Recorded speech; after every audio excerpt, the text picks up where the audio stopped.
제 인생에서 가장 따뜻했어야 할 밤이 어떻게 이렇게 얼어붙은 공포로 변할 수 있는지 아직도 이해가 되지 않습니다. 크리스마스 이브였습니다. 2019년 12월 24일, 저는 당시 사귀던 여자친구 숨씨와 함께 경기도 의정부로 작은 여행을 떠났습니다. 서울의 번잡함에서 벗어나 조용히 둘만의 시간을 보내고 싶었어요. 의정부는 저에게 낯선 도시는 아니었습니다. 군 시절 한번 와본 적이 있어서 어느 정도 길은 알고 있었죠. 하지만 그날 밤 제가 마주하게 될 것은 제가 알던 의정부가 아니었습니다. 제가 상상할 수 있는 어떤 것보다도 훨씬 더 오래되고 더 어둡고 제 영혼 깊숙이 스며드는 공포였습니다. 우리는 오후 늦게 의정부역에 도착했습니다. 겨울에는 벌써 저물어 가고 있었고 거리는 크리스마스 장식으로 반짝이고 있었어요. 빨간색과 초록색 전구들이 가지마다 매달려 있었고 가끔 지나가는 차에서 크리스마스 캐롤이 흘러나왔습니다. 분명히 축제 분위기였죠. 하지만 어떤 이유에서인지 저는 초조함을 느꼈습니다. 가슴 한구석이 움츠러드는 느낌이었어요. 그냥 날씨가 추워서 그런가 생각했습니다. 영하 10도 아래로 떨어지는 찬바람이 옷 속으로 스며들었으니까요. 수미는 그런 제 모습을 눈치채고 웃으며 제 팔짱을 끼웠습니다. 왜 그래요? 추워서 그래요? 빨리 숙소로 가서 따뜻한 방에서 라면이나 먹어요. 저는 고개를 끄덕이며 억지 미소를 지었습니다. 그때는 그 초조함이 단순한 불안감이라고 생각했어요. 새로운 장소에 와서 생기는 당연한 긴장감이라고 말이죠. 하지만 지금 생각해보면 그건 경고였습니다. 제 주변 공기가 점점 짙어지고 숨쉬기 어려워지고 마치 물속으로 점점 깊이 가라앉는 것 같은 그런 느낌의 전조였죠. 예약한 숙소는 의정부 구도심 쪽에 있는 오래된 단독주택을 개조한 게스트하우스였습니다. 사진으로 봤을 때는 아기자기하고 감성 있어 보였어요. 낡은 벽돌 담장과 작은 정원이 있어서 밤에 불을 켜면 정말 아름다울 것 같습니다. 택시를 타고 가는 길은 점점 조용해졌어요. 상가들과 카페들이 뒤로 물러나고 오래된 주택들과 좁은 골목들이 나타났습니다. 가로등이 드문드문 서 있었고 어떤 구간은 완전히 어둡더군요. 택시 기사님도 "여기 왜 오셨어요? 관광객들이 잘 안 오는 동네인데 라고 말씀하시며 이상하게 여기셨습니다. 조용한 곳이 좋아서요. 제가 대답했죠. 수미는 창밖을 내다보며 조용히 있었습니다. 그녀의 얼굴이 창에 비쳤고 저는 그 표정에서 미묘한 변화를 읽을 수 있었어요. 처음에 들뜸이 사라지고 약간의 긴장감이 드리워졌습니다. 하지만 아무 말도 하지 않았어요. 우리 둘 다 그냥 피곤한 거라고 생각했겠죠. 게스트하우스에 도착했을 때는 이미 완전히 어두워진 뒤였습니다. 집은 사진에서 본 것보다 훨씬 오래되어 보였어요. 담장은 실제로는 붉은 벽돌이 아니라 회색빛이 도는 누런 콘크리트 블록이었고 정원이라고 부르기엔 너무 좁은 공간에 마른 나무 몇 그루가 서 있었습니다. 현관문 위에 붙은 작은 크리스마스 장식만이 그날의 분위기를 조금이나마 살리고 있었죠. 집주인은 부부였고 60대 중반으로 보이는 할아버지와 할머니였습니다. 매우 친절하셨지만 그분들의 미소 뒤에 뭔가 피로한 것, 혹은 슬픈 것이 스쳐 지나가는 것 같았어요. 제 생각이었을까요? 지금은 확신할 수 없습니다. 크리스마스에 와주셔서 감사합니다. 할아버지가 말씀하시며 열쇠를 건네주셨어요. 2층 끝방입니다. 조용하실 거예요. 여기 다른 손님은 없으니까. 그 말이 왜 그렇게 불안하게 들렸는지 모르겠습니다. 조용하실 거예요. 그 문장이 공기 중에 맴돌았어요. 우리 방은 복도 맨 끝에 있었습니다. 나무로 된 오래된 계단을 올라갈 때마다 삐걱거리는 소리가 났고 그 소리는 고요한 집안에서 너무나도 크게 울렸습니다. 복도 벽에는 검은색 액자에 담긴 오래된 흑백 사진들이 걸려 있었어요. 대부분 풍경 사진이었지만 몇 개는 사람들의 단체 사진이었습니다. 사진 속 사람들의 표정은 일정하게 무표정했고 눈은 카메라를 뚫어져라 바라보고 있었습니다. 시대를 알 수 없는 그 사진들을 지나쳐 갈 때 등골이 서늘해지는 것을 느꼈습니다.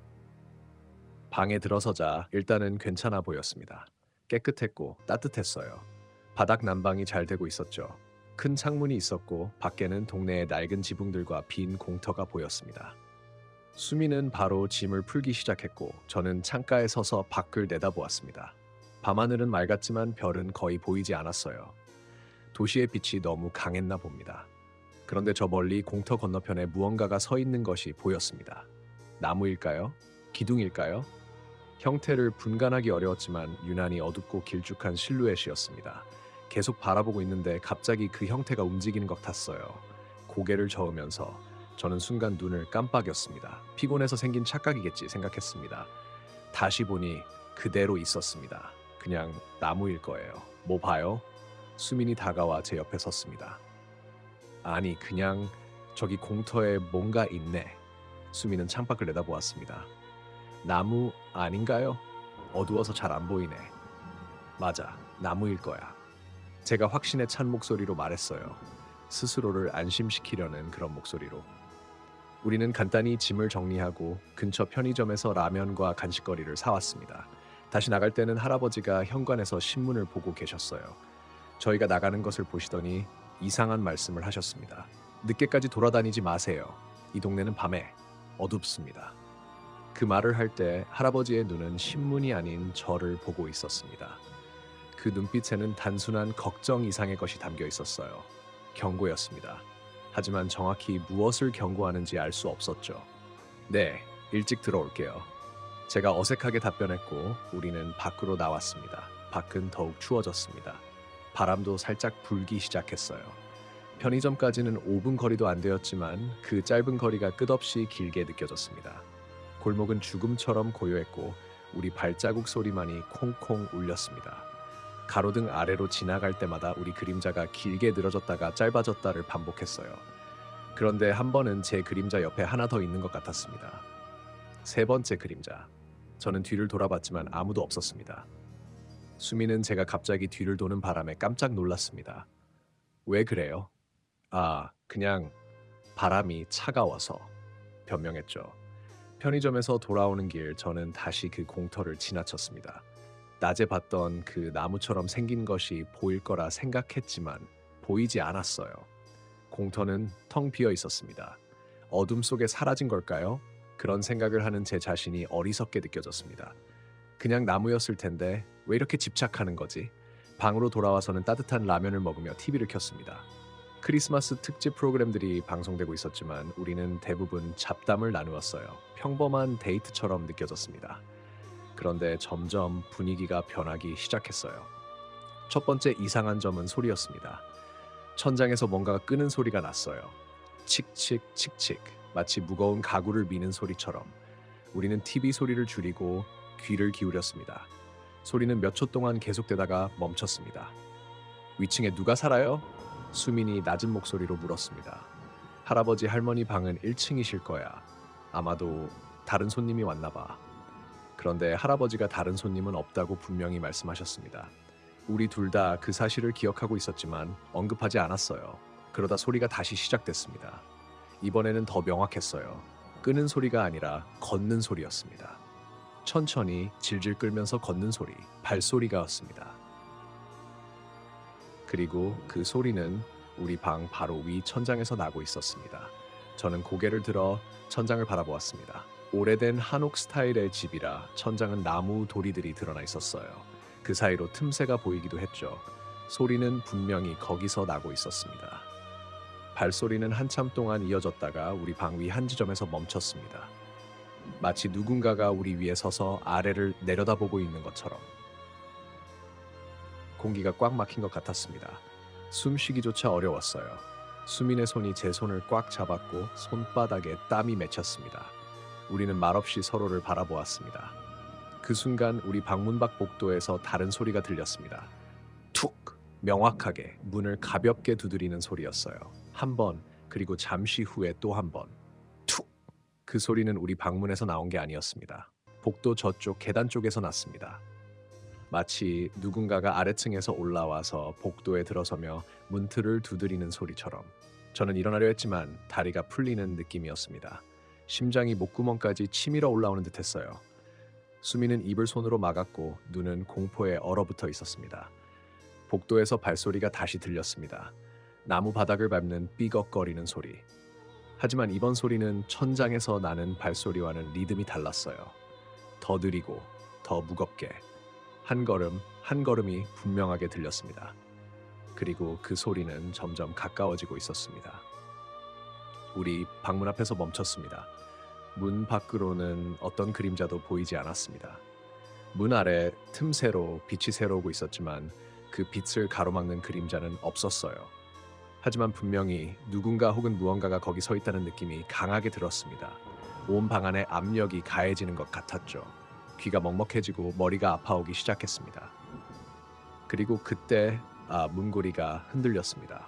부드럽게 하지만 분명하게.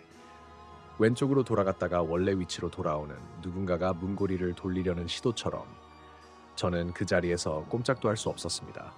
온몸이 경직되었고 뇌는 수많은 생각들이 폭풍처럼 스쳐 지나갔지만 어떤 행동도 지시하지 못했습니다. 수미는 눈을 질끈 감았어요. 그 상태로 몇 초가 지났을까요? 시간 감각이 완전히 무너졌습니다. 문고리는 더 이상 움직이지 않았고 발소리도 들리지 않았습니다. 하지만 그 존재감은 사라지지 않았어요. 문 밖에 여전히 있다는 느낌이 강렬하게 느껴졌습니다. 그러다 갑자기 천장에서 발소리가 다시 시작됐습니다. 질질 끄는 그 발소리가 이번에는 빠르게 움직였어요. 복도 쪽으로 가더니 계단을 내려가는 소리가 났습니다. 동시에 문 밖의 압력이 사라지는 것을 느꼈습니다. 그게 떠나고 있다는 걸 알 수 있었습니다. 우리는 숨을 죽인 채로 또 몇 분을 앉아 있었습니다. 심장이 미친 듯이 뛰고 있었지만 소리를 내지 않으려고 필사적으로 참았어요. 마침내 저는 힘을 짜내 일어나 문 쪽으로 조금 다가갔습니다. 문에 귀를 대고 소리를 들어봤지만 아무 소리도 들리지 않았습니다. 고요했죠. 너무나도 죽음 같은 고요함이었습니다. 나가고 싶어. 수민이 울먹이는 목소리로 속삭였습니다. 그녀의 얼굴은 창백해져 있었고 눈에는 눈물이 맺혀 있었습니다. 저는 고개를 저었습니다. 지금 나가면 복도에서 마주칠지도 몰라. 여기가 더 안전해. 그 말이 얼마나 어리석은 소리였는지 지금은 알겠습니다. 그 방이 결코 안전하지 않았다는 것을 말이죠. 하지만 그 순간에는 문 밖 갈 수 없는 것보다는 문 안이 낫다고 생각했습니다. 우리는 침대 모서리에 찌그려 앉아 밤이 지나가기를 기다렸습니다. TV는 꺼져 있었고 우리는 라이트만 하나 켜둔 채 서로를 꼭 안고 있었어요. 그날 밤 우리는 잠들 수 없었습니다. 매 순간마다 소리에 귀를 기울였고 천장을 올려다보았으며 문을 경계했습니다. 그리고 그날 밤 가장 무서운 것은 아직 오지 않았습니다. 우리가 마주할 진짜 공포는 새벽이 다가올 때 찾아올 것이었죠. 시간은 꿈속에서 움직이는 것처럼 더디게 흘렀습니다. 매 분마다 긴장의 끈이 조여오는 느낌이었어요. 우리는 서로 말없이 앉아 있었고 가끔씩만 최소한의 대화를 나누었습니다. 목 마르다, 추워 같은 단편적인 문장들. 그 이상의 대화는 우리를 더욱 불안하게 만들 것 같았습니다. 우리가 듣고 싶지 않은 소리에 집중하는데 방해가 될까 봐요. 새벽 2시쯤 두 번째 사건이 발생했습니다. 처음에는 냄새였어요. 산뜻한 냄새가 아니었습니다. 썩은 듯하면서도 달콤한 부패의 냄새였죠. 오래된 습기찬 흙냄새와도 섞여 있었습니다. 방 안에 갑자기 스멀스멀 퍼져나가기 시작했어요. 창문은 닫혀 있었고 환기도 되지 않았습니다. 그 냄새는 물리적으로 불가능한 방식으로 공기 중에 나타난 것 같았습니다. 수민이 코를 찡그렸습니다. 무슨 냄새야? 모르겠어. 저도 냄새를 느꼈지만 그 출처를 알 수 없었습니다. 냄새는 점점 강해졌고 숨을 쉬기 힘들 정도가 되었습니다. 썩은 물과 오래된 혈액의 향기가 섞인 듯한 혐오스러운 악취였어요. 저는 일어나 창문을 열려고 했습니다. 창문은 오래되어 빡빡하게 닫혀 있었고 제가 힘을 주어 열려고 하자 삐걱거리는 소리를 냈습니다. 차가운 밤 공기가 들어오자 냄새가 조금 희석되는 것 같았습니다. 하지만 완전히 사라지지는 않았어요. 배경에서 계속 느껴졌습니다. 마치 집 자체가 그 냄새를 풍기고 있는 것처럼. 창밖을 내다보니 공터가 더 선명하게 보였습니다. 달빛이 구름 사이로 살짝 비쳐 지면을 은은하게 비추고 있었죠. 그런데 공터 한가운데에 무언가가 서 있는 것이 보였습니다. 사람 형태였어요. 키가 크고 마른 검은색 실루엣이었습니다. 움직이지 않고 서 있었고 우리 창문을 정면으로 바라보고 있는 것 같았습니다. 거리는 꽤 멀었지만 그게 우리를 보고 있다는 느낌은 분명했습니다. 저거 봐. 제가 수민에게 말했고 그녀도 다가와 창밖을 내다보았습니다. 그녀는 숨을 헐떡였습니다. 사람이에요? 왜 저기에 서 있는 거죠? 모르겠어. 하지만 저는 알았습니다. 그건 우리가 도착했을 때 봤던 그 나무가 아니었습니다. 분명히 사람이었어요.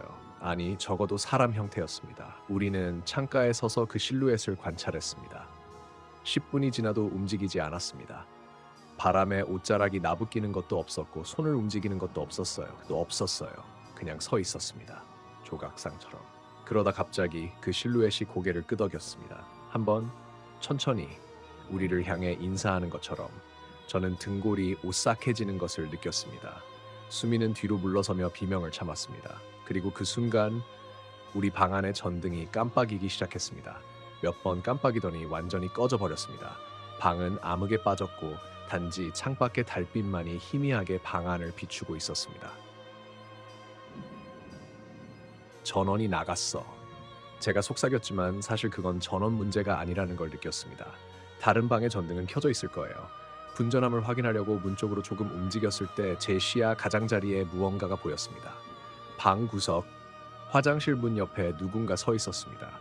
키가 작고 대략 어린아이 정도의 크기였습니다. 하지만 형태가 분명하지 않았어요. 어둠 속에서 움직이는 그림자 같은 존재였습니다. 그 존재는 움직이지 않고 서 있었지만 제가 바라보자 고개를 돌리는 것 같았습니다. 눈이 없는 것 같은 그 얼굴이 저를 응시하고 있다는 느낌이 들었죠. 저는 그 자리에 얼어붙었습니다. 숨이 막혔고 심장이 쿵쿵 뛰는 소리가 귀를 때리는 것 같았습니다. 수미는 제가 이상하다는 것을 눈치채고 제가 바라보는 방향을 따라갔습니다. 그녀는 비명을 질렀습니다. 짧고 날카로운 비명이 방 안을 가득 채웠습니다. 그 비명과 동시에 구석의 그림자 존재가 움직였어요. 빠르게, 너무 빠르게 벽을 타고 천장으로 이동하는 것처럼 보였습니다. 그리고는 사라졌습니다. 마치 벽 안으로 스며들듯이. 전등이 다시 켜졌습니다. 갑자기 순간적으로 방은 다시 밝아졌고 구석에는 아무것도 없었습니다. 하지만 그 존재가 서 있었던 자리 주변의 공기가 여전히 진동하는 것 같았어요. 마치 열기처럼 공기가 일렁이고 있었습니다. 수미는 흐느껴 울고 있었습니다. 나 이 집 나가고 싶어. 지금 당장 나가고 싶어. 저도 그렇고 싶었습니다. 하지만 지금 나가는 게 안전할까요? 복도에는? 계단에는? 집 밖에는 그 공터의 실루엣이 기다리고 있을 텐데. 아침까지 기다리자. 제가 말했지만 목소리는 떨리고 있었습니다. 해가 뜨면 괜찮아질 거야. 그건 거짓말이었고 우리 둘 다 알고 있었습니다. 해가 뜨는 것만으로는 이 상황이 해결되지 않을 거라는 거요. 하지만 우리에겐 다른 선택지가 없었습니다. 우리는 이 이상한 집에 갇혀 있었고 밖은 알 수 없는 위협으로 가득 차 있었습니다. 그리고 집 안에는 그 무엇인가가 우리와 함께 있었습니다. 우리는 침대에 앉아 남은 밤을 보내기로 했습니다. 제가 방문 옆에 의자를 가져다 놓고 문고리를 막기 위해 옷걸이를 걸어두었습니다. 어리석은 행동이었죠. 그런 것들이 우리를 지켜줄 리 없었으니까요. 하지만 뭐라도 해야 한다는 생각이 들었습니다. 무기력하게 앉아있기만 할 수는 없었어요. 시간은 계속 흘렀고 새벽 4시가 되었습니다. 가장 어두운 시간대죠. 우리는 지친 상태였지만 잠들 엄두도 내지 못했습니다. 눈을 감으면 그 그림자들이 다시 나타날 것만 같았습니다. 그때 세 번째 사건이 일어났습니다. 방 안의 온도가 갑자기 떨어졌습니다. 영하로 곤두박질 치는 듯한 냉기가 방을 휘감았어요. 우리가 내쉰 숨이 하얀 입김으로 변했고 손끝이 저려오기 시작했습니다. 바닥 난방은 여전히 따뜻했지만 공기 자체가 얼어붙는 듯했습니다. 그리고 소리가 들렸습니다. 속삭이는 소리였어요. 여러 목소리가 섞여 있는 알아들을 수 없는 속삭임. 그 소리는 벽 안에서 나는 것 같았습니다. 때로는 천장 위에서, 때로는 바닥 아래에서 들려왔습니다. 완전한 문장은 아니었어요. 단어들의 조각들이었습니다. 가끔씩 가야 해, 여기, 차가워 같은 단어들이 들리는 것 같았습니다. 수미는 고개를 양손 사이에 파묻고 귀를 막았지만 소리는 멈추지 않았습니다. 속삭임은 점점 커졌고 더욱 다급해졌습니다. 수십 개의 목소리가 동시에 말하는 것처럼 느껴졌어요. 저는 더 이상 참을 수 없었습니다. 그만하세요, 소리쳤습니다. 뭐 하시는 거예요? 속삭임이 멈췄습니다. 갑작스러운 정적이 방을 채웠고 그 정적은 소리보다 더욱 무서웠습니다. 그리고 한 목소리가 분명하게 들렸습니다. 아이의 목소리였어요. 맑고 높은 톤으로 방 안에 공기보다 명확하게 울렸습니다. 놀이 안 하실래요? 그 목소리는 화장실 쪽에서 들려왔습니다. 저와 수미는 서로를 바라보았고 우리 눈에는 순수한 공포가 가득 차 있었습니다.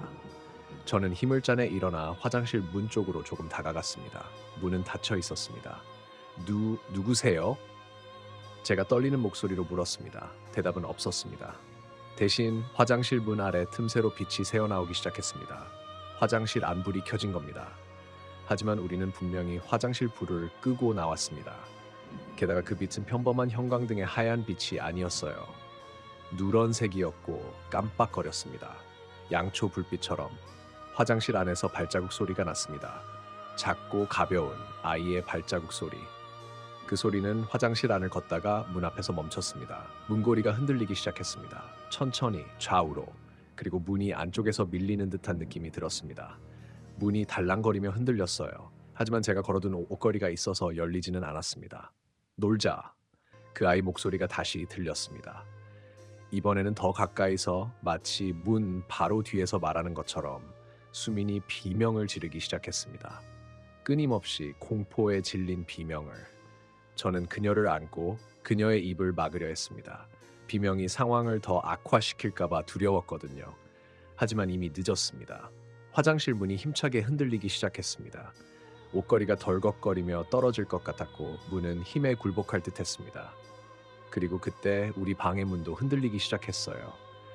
밖에서 누군가가 문을 두드리는 것처럼. 아니, 두드리는 게 아니었습니다. 핥히는 소리였어요.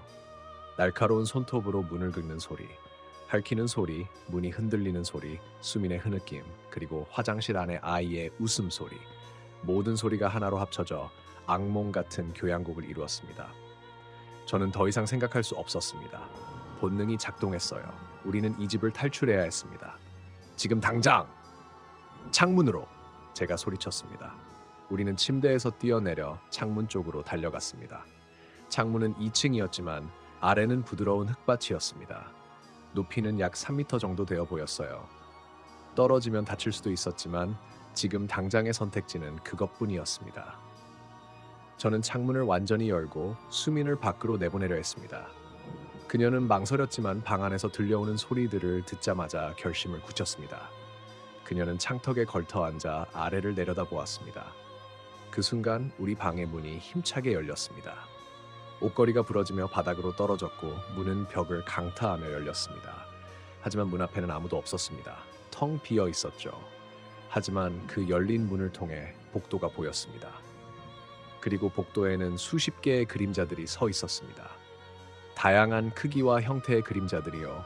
그들은 움직이지 않았고 그저 서서 우리를 바라보고 있었습니다. 그리고 화장실 문도 열렸습니다. 하지만 화장실 안에는 빛도 아이도 없었습니다. 텅 비어있고 어두웠죠. 단지 거울만이 은은하게 빛나고 있었고 거울에는 우리 방의 모습이 비치고 있었습니다. 하지만 그 비친 모습에는 우리 둘만 있는 게 아니었어요. 우리 주변으로 그림자들이 서 있었습니다. 수많은 그림자들이. 저는 더 이상 기다릴 수 없었습니다. 수민을 밀어내리듯 도왔고 그녀는 비명을 지르며 아래로 떨어졌습니다. 부드러운 땅에 착지했고 다친 것 같지는 않았습니다. 제가 창턱에 올라서서 뛰어내리려는 순간 뒤에서 손이 제 어깨를 붙잡는 것을 느꼈습니다. 차가운 살이 없는 손이요. 손가락이 제 살 속으로 파고드는 듯한 느낌이었습니다. 저는 비명을 지르며 몸을 비틀고 창밖으로 뛰어내렸습니다. 공중에서 회전하며 떨어졌고 어깨부터 땅에 부딪혔습니다. 날카로운 통증이 스쳤지만 일어설 수 있었습니다. 수민이 저를 부축해 일으켜 주었고 우리는 그 자리에서 도망치기 시작했습니다. 도망쳤습니다. 공터를 가로질러 골목으로 들어서며 어디로 가는지도 모른 채 등 뒤에서 비명 소리가 들리는 것 같았습니다. 아니, 비명이 아니었어요. 웃음소리였습니다. 많은 아이들의 웃음소리가 밤 공기를 가르며 우리를 뒤쫓는 것만 같았습니다. 우리는 어둠 속을 달렸고 결국 큰 길로 나왔습니다. 가로등 아래 우리는 멈춰 서서 뒤를 돌아보았습니다. 우리가 도망쳐 나온 골목은 암흑처럼 어두웠고 그 안에서는 아무 소리도 나지 않았습니다. 고요했죠. 하지만 그 고요함은 평화로운 것이 아니었습니다. 기다리는 것 같은 고요함이었어요. 우리는 택시를 잡아 서울로 돌아왔습니다. 차 안에선 아무 말도 하지 않았어요. 할 말을 잃은 상태였습니다. 서울에 도착해 수민의 집 앞에서 헤어질 때 그녀가 저를 바라보며 말했습니다. 우리 다시는 의정부 가지 말자. 응. 제가 고개를 끄덕였습니다. 다신 가지 않을 거야. 하지만 저는 알았습니다. 그것으로 끝이 아니라는 것을. 우리가 의정부를 떠났다고 해서 그것이 우리를 떠났을까요? 그날 밤의 기억들은 제 마음속에 깊이 새겨졌고 그 후로도 수없이 많은 밤을 악몽으로 꾸게 만들었습니다. 하지만 그것이 전부는 아니었습니다. 그 사건 이후 저는 이상한 일들을 겪기 시작했습니다. 집에서 혼자 있을 때면 벽 사이에서 속삭이는 소리가 들리는 것 같았습니다. 거울을 볼 때면 제 뒤에 누군가 서 있는 것 같은 느낌이 들었죠. 그리고 꿈속에서 저는 항상 그 공터에 서 있는 검은 실루엣을 보았습니다. 그것은 고개를 끄덕이며 저를 부르는 듯 했습니다. 한 달 후 저는 우연히 인터넷에서 의정부 그 동네에 대한 정보를 찾게 되었습니다. 옛날 기사들을 뒤져보던 중 1970년대에 있었던 끔찍한 사건을 발견했습니다. 그 게스트하우스가 있던 자리는 원래 고아원이었다고 합니다. 불법으로 운영되던 시설이었고 아동학대와 방임이 만연했었다고 해요. 1978년 크리스마스 이브 난방장치 고장으로 인해 화재가 발생했고 많은 아이들이 죽었습니다. 하지만 더 끔찍한 사실은 화재가 발생하기 전에 이미 여러 명의 아이들이 학대와 방임으로 죽어 있었다는 것이었죠. 시체들은 지하실에 숨겨져 있었다고 합니다. 그 고아원 원장 부부는 체포되어 재판을 받았지만 오래된 법과 증거 부족으로 징역형만을 선고받았다고 합니다. 출소 후 그들은 그 자리에 집을 지어 계속 살았다는군요. 그리고 그들이 죽은 후 그 집은 여러 소년을 거쳐 게스트하우스로 변했다는 것입니다. 제가 만난 그 할아버지와 할머니, 그들은 원장 부부였을까요? 아니면 그 후의 주인들일까요? 저는 알 수 없습니다. 하지만 그들이 저에게 했던 경고, 그 피로한 눈빛 뒤의 슬픔, 그건 아마도 죄책감일 수도 있었겠다는 생각이 들었습니다. 그리고 그 공터, 그곳은 원래 고아원의 운동장이었다고 합니다. 화재 후 유해들이 수습된 장소이기도 하죠. 저는 그 모든 것을 알게 된 후 더욱 큰 공포에 사로잡혔습니다. 우리가 그날 밤 마주친 것은 단순한 귀신이 아니었습니다. 고통받다 죽어간 아이들의 원혼들이었고 그들이 머무는 곳에서 벗어나지 못하는 고통의 기억들이었습니다. 그들은 누군가와 놀고 싶어 했을까요? 그렇게 외로이 추위에 떨며 죽어간 그들이 크리스마스 이브에 찾아온 방문자와 함께 놀고 싶어 했을까요? 저는 그 질문에 답할 수 없습니다. 단지 그날 밤의 기억들이 제 영혼에 영원히 각인되었다는 것만 알 뿐입니다. 그리고 크리스마스의 따뜻한 빛이 때로는 가장 어두운 그림자를 드리울 수 있다는 것을요.